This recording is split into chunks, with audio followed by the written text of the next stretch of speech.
اب خان صاحب کو ہٹلر کے ساتھ بھی جوڑ دیا جاتا ہے کہ جناب خان صاحب تو ہٹلر ہیں، یعنی وہ نہ ہمارے ساتھ مذاکرات کرتے ہیں اور نہ ہی ہماری شرائط مانتے ہیں، یہ تو ہٹلر ہے۔ بھائی ہٹلر کہاں اور خان صاحب کہاں؟ ہٹلر تو جمہوریت کو نہیں مانتا تھا، ہٹلر تو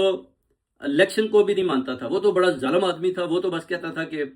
ملکوں کے اوپر قبضہ کرو، قتل و غارت کرو، اور بس ہر جگہ پر وہ جو ہے نا اپنا قبضہ ہونا چاہیے۔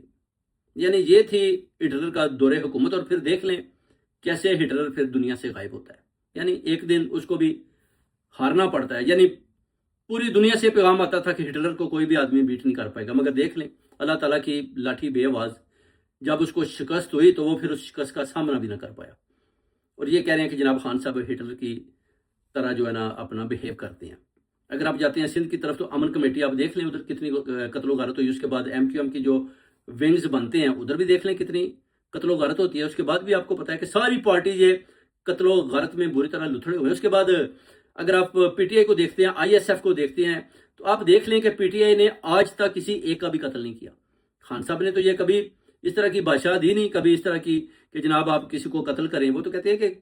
کسی کے ساتھ نا انصافی نہیں ہونی چاہیے، بلکہ رانا ثناءاللہ کا بھی انہوں نے بولا تھا کہ اگر غلط کیس ڈالا ہے ان جرنیلوں نے یا ڈی جی آئی نے یا کسی نے بھی نیب کے چیئرمین نے، تو یہ غلط ہے، اگر پروف ہی نہیں ہے تو پھر رانا ثناءاللہ کو رہا کیا جائے۔ خان صاحب نے تو واضح پیغام دے دیا تھا، وہ کہتے ہیں مجھے تو یہ پتہ چل رہا ہے کہ یہ جیلی کیس اگر رانا ثناءاللہ کے اوپر بنائے گئے ہیں تو وہ کہتے ہیں جیلی کیسز نہیں بنانے کسی کے اوپر۔ جو 12 ارب کا ڈاکہ شہباز شریف نے یا نواز شریف نے مارا ہے، جو سامنے آپ کے پڑا ہوا ہے اور ثابت بھی ہو چکا ہے، تو آپ ان کی گرفتاری کریں، ان کو سزائیں دیں، پھر آپ ان کو کیوں چھوڑ رہے ہیں؟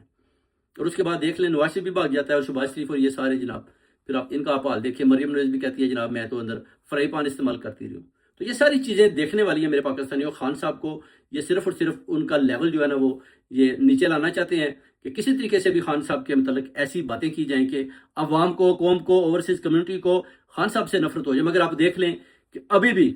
اس سے زیادہ طاقت کے ساتھ عوام، اوورسیز کمیونٹی خان کے ساتھ کھڑے ہیں، اور ان کو بڑے بڑے چیلنجز کا سامنا کرنا پڑ رہا ہے۔ ان کو پتا ہے کہ یہ حکومت اب جانے والی ہے، ووٹ سے تو ہم پاکستان کے اندر اپنی حکومت بنا نہیں سکتے، اب ہٹلر والا دور ہے، زبردستی بس قبضے کرتے رہیں اور چلاتے رہیں۔ کتنی دیر تک چلائیں گے؟ اب 2 3 4 سال، آخر آپ کا دور ختم ہو جانا ہے، اور انشاءاللہ جو خان کا ویژن ہے جو عوام کے دلوں میں ہے، انشاءاللہ وہ عوام راج کرے گی، اور انشاءاللہ خان صاحب باہر آئیں گے۔ انشاءاللہ خان صاحب کا ویژن زندہ ہے، اور انشاءاللہ اس ویژن کو لے کر پوری عوام آگے بڑھے گی، اور انشاءاللہ تعالیٰ آپ دیکھیں گے کہ حکومت ہوگی تو پی ٹی آئی کی ہوگی، اور ان سب کو ملک چھوڑ کر ادھر سے بھاگنا پڑے گا۔